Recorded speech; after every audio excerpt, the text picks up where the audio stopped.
आरसे पोलीस स्टेशनच्या हद्दीमध्ये जरीमरी मंदिर आहे वडवली गावामध्ये. तर तिथे राहणारे यातले जे मयत आहेत विघ्नेश चांदेल आणि त्याचा भाऊ जो आहे प्रथमेश नारायण चांदेल म्हणून. तर या दोघांचं जे आहे आरोपी सुमित अंबोरे आणि ओमकार मोरे यांच्यासोबत काहीतरी किरकोळ वाद झालेला होता आणि त्या वादावरून या दोघांमध्ये भांडण झालं होतं.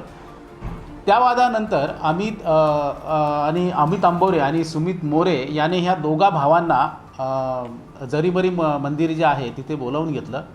त्यांना वाटलं की हे काहीतरी आता मिटवण्याच्यासाठी बोलवत असतील म्हणून ते तिथे गेले आणि तिथे गेल्यानंतर त्यांची परत बोलाचाली झाली. त्यावेळी मोरे जो आहे त्याने अचानक बोलता बोलता त्याच्या हातात त्याच्या खिशामध्ये जो लपून ठेवलेला चाकू होता तो काढला आणि विघ्नेशच्या छातीमध्ये खुपसला.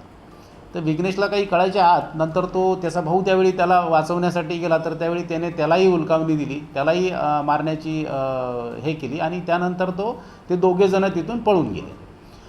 ते पळून गेल्यानंतर हा तिथे खाली पडला. खाली पडल्यानंतर मग याच्या भावाने त्याला हॉस्पिटलाइज केलं. त्याला हॉस्पिटलमध्ये घेऊन गेल्यानंतर सायन हॉस्पिटलमधून ती इंटिमेशन पोलीस स्टेशनला आली. पोलीस स्टेशनला इंटिमेशन मिळाल्यानंतर घटनास्थळाला सिनियर साहेब स्वतः गेले, आम्हीही गेलो होतो आणि याबाबत मग कायदेशीर गुन्हा दाखल करण्याची प्रक्रिया सुरू झाली. मात्र दोन्ही आरोपीने तिथे त्यांचे कोणतेही मोबाईल त्यांच्यासोबत नेलेले नव्हते किंवा कोणतेही पुरावे. फक्त घटनास्थळावर आपल्याला त्याने वापरलेला चाकू मिळालेला होता जो त्याने तिथेच टाकून दिलेला होता.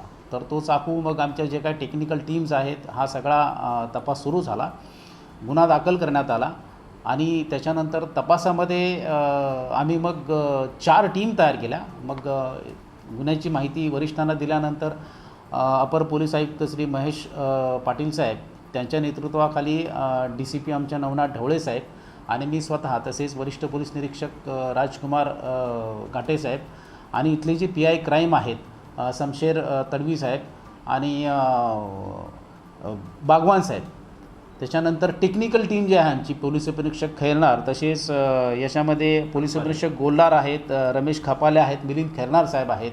तर यांच्या सगळ्या आम्ही टीम तयार केल्या आणि या टीमच्या अनुषंगाने या सगळ्या टीमने अथक मेहनत घेऊन यांचा ठाव ठिकाणा कुठे आहे, ते कुठे गेले असावेत याबाबत कंटिन्यू तपास सुरू केला होता.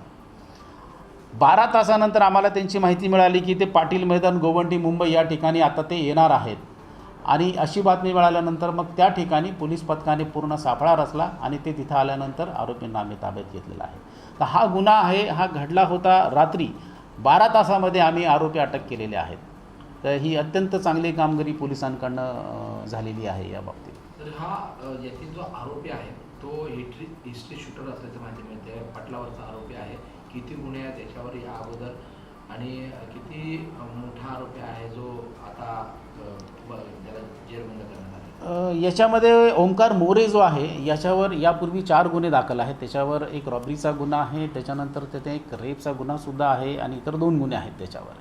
आणि हा आता त्याचा 3रा गुन्हा आहे. त्याचा जो सुमित अंबोरे आहे याच्यावरसुद्धा पूर्वीचा रेकॉर्ड आहे, याच्यावरसुद्धा 2 गुन्हे आहेत. तर हे पूर्वीचेच आरोपी आहेत आणि